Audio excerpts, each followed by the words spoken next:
this is Jill from stampwithjill.com and Fun Stamper's Journey, and today we are going to make this cute thank you coffee card. So let's get started. First, I have an oatmeal cookie card base, which is 5.5 by 8.5, and we are going to fold that in half. I have a whipped cream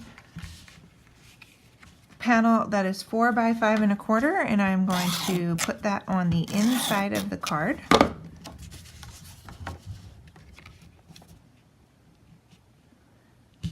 Just like that. And for the front, I forgot the measurements for this, but I think it's 4 3/4 by 3.5. So 4 3/4 by 3.5 for this front panel. We're going to stamp on this. I have it's about 4 by 3/4 of an inch for the sentiment, and probably about 5.5 by 1/4 of an inch for the accent piece. So first, let's stamp the coffee mugs. So I'm using oatmeal cookie ink. Let me make sure that I'm centered here on my camera. All right, so I have oatmeal cookie ink. There we go, all centered up. And we are going to stamp this coffee mug image across the card to create this pattern. So what I like to do is, it's pretty easy to get started. So I like to put 1 cup in the center towards the bottom. So I want to leave enough room for the pattern.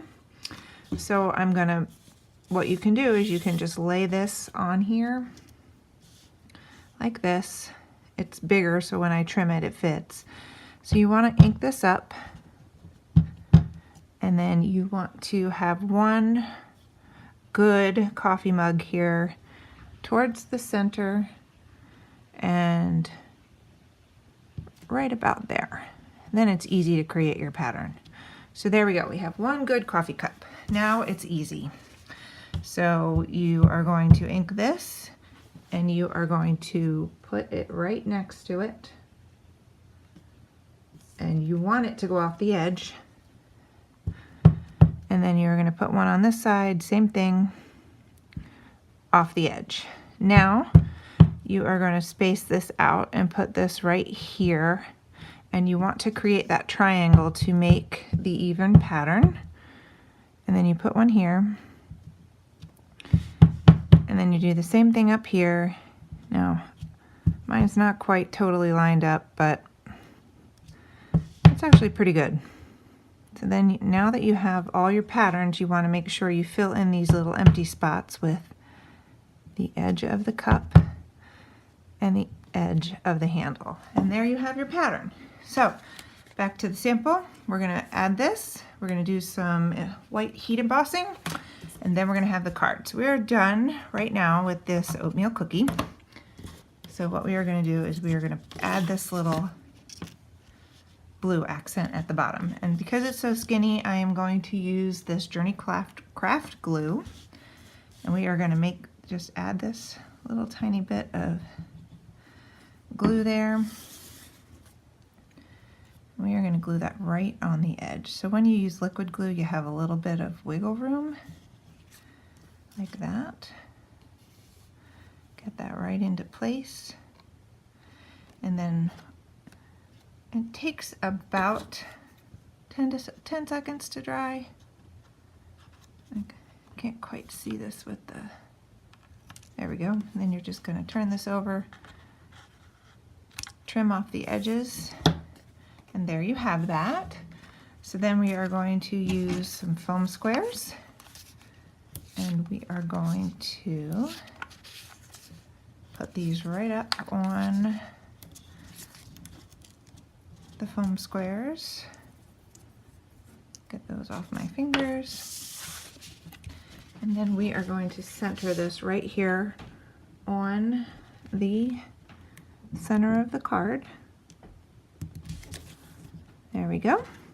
And now what we have to do is add the sentiment. So I want you to see how I store and do my heat embossing folders. So first things first, we are using the inside out stamp set, and we are using the thanks right here.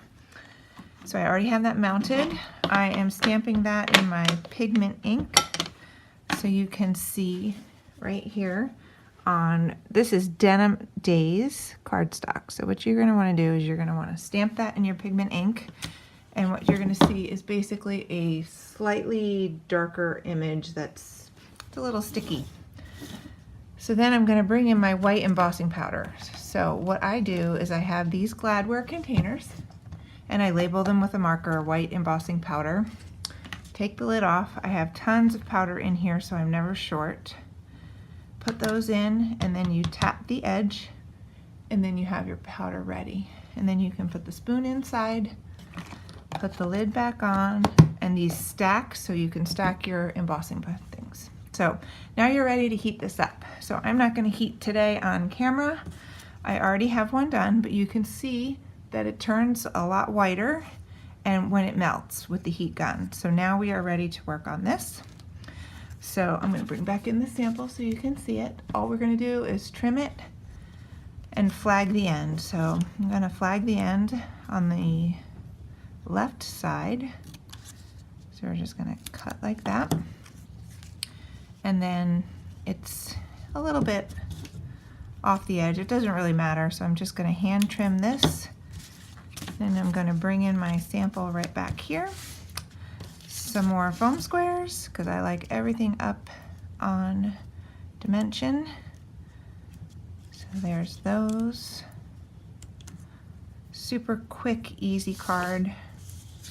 The fact that it has coffee on it is really, really wonderful. So I'm going to cover up some of these coffee mugs here.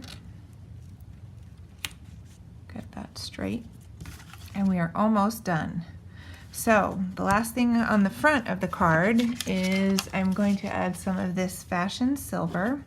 And I just have an old paper piercer here from my stash of supplies. And I'm going to put one here just to give it a little bit of bling. There's some adhesive under here, so it's easier to pick them up. Well, that one stuck to my finger. And put that on there, and then I want to put a medium-sized one up here. So now you have a little bit of sparkle to a very clean and simple card. So last step is to do the inside of your card. So this inside out stamp sentiment has nice sayings for the inside of your card. So if you're not a big writer, you can use one of these. So we are going to stamp not just for the big things, but for the wonderful little things too. So that's going to go on the inside of the card, and I'm going to stamp that in some Denim Days. So here we go. I have that all ready to go. Stamp that in the center. And then the last thing is we're going to add a little coffee cup.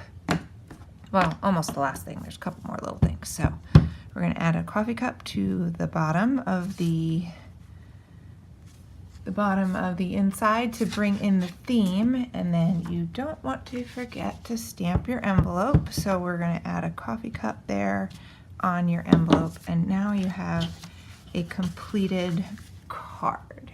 Thanks for joining me today.